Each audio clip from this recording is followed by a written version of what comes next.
Malapit na naman ang eleksyon sa Pilipinas. Sino na naman kaya mga mananalong mga senador? Sana naman wag mga trapo. Sana yung mga may alam sa batas, marunong gumawa ng batas at hindi magbubutas ng upuan. Mahirap kasi yung nakukuha sa hep hooray, bigay ng jacket, merong mga kakain-kain lamang doon. Tapos, every month, meron mga malalaking sahod sa gobyerno. Pero wala namang alam sa batas. Paano kaya uunlad ang bayan kapag ganito? At kabi-kabila na ang political dynasty. Sila-sila na lang ang gustong maglingkod sa bayan. Para bang wala nang marunong, walang matalino na kayang mag-handle ng paggawa ng batas. Kaya sila-sila na lang, magmula sa magulang, sa mga anak, at mga apo, at kaapo-apuhan. Ganun na lang ba tayo parati? Parati na lang namamayan ng mga political dynasty. Nakakabisit, diba? Ito naman mga bumoboto kasi hindi ginagamit yung ulo. At may mga nasisilaw pa sa konting pera na ang kapalit naman 3 taong paghihirap. Kaya dapat matuto tayo. Maging smart sa pagpili ng iboboto. Gaya ng mga mayor na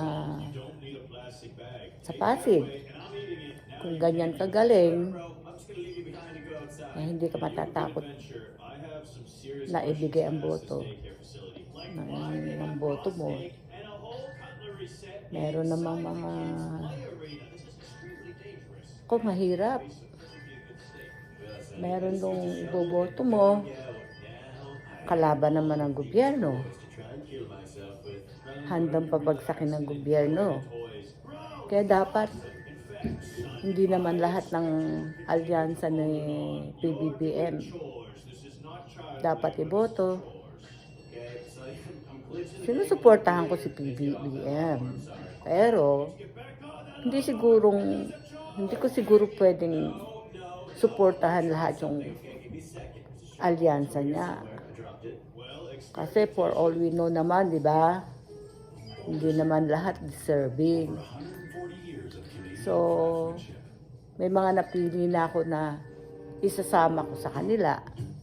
Baka sa alyansa ni PBBM, mga 4 lang ang kukunin ko. The rest, marami pa tayong mapipili. Andyan sila, Attorney Luke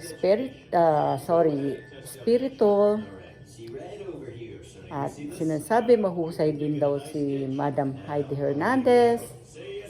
Ibalik natin si former Senator Kiko Pangilinan, former Senator Bam Aquino, mayroon pang si Attorney David Angelo ng Kabunyog. Suportahan din natin sa party list ang number 87 ng Kabunyog. At yung mga dati na, mga incumbent, huwag na natin iboto. Kasi nakita na natin kung ano nangyari sa Senado. So, dapat maging matalino tayo. So, andito sa tabi ko yung apo ko, hindi naman niya naiintindihan ng mga sinasabi ko. Do you understand what I'm saying? No? So, ganun lang. Iboto natin yung mga talagang kailangan ng gobyerno, kailangan sa Senado. Huwag yung magbubutas lang. 'Di ba? Kasi, sorry para kay Willie, magaling siya. Pero hindi siya pwede sa Senado. Gawin na lang niya yung mamigay ng tulong doon sa programa niya. Total marami naman siyang mga sponsor na nakukuha. Pero yung pupunta pa siya Senado, Willie, wag na. Kasi sasakit lang ang ulo namin, sasakit ang ulo, at sasakit din ang ulo mo kasi hindi mo nga alam kung anong batas ang gagawin mo. Diba?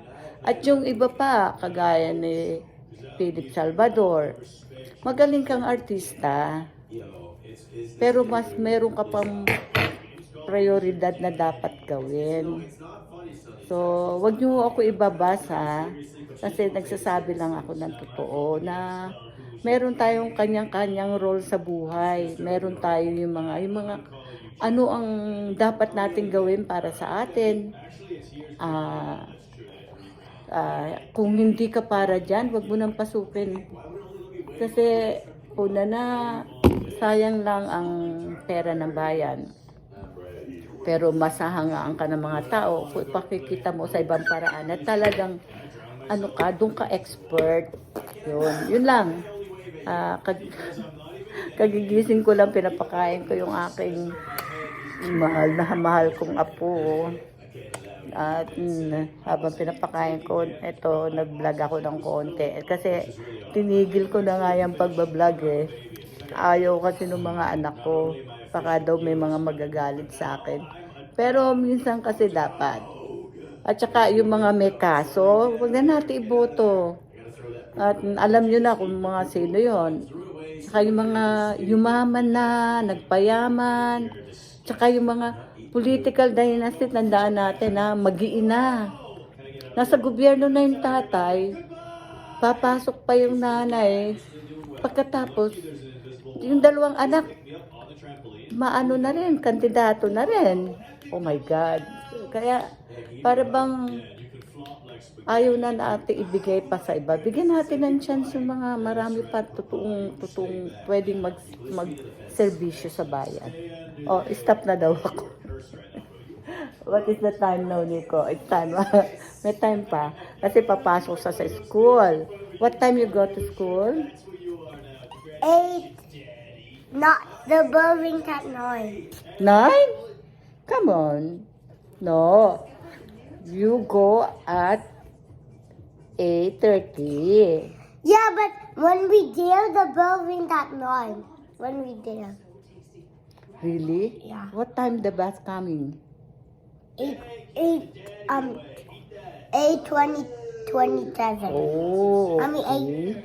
Yeah. I mean 8:26, not 8:27. Lumabas kasi ako kaya naka-jacket ako. Ang lamig talaga ngayon itong araw na to. Kagabi naman, I thought nakakatuwa yung snow para bang mga bulak na ang lalaki bumabagsak.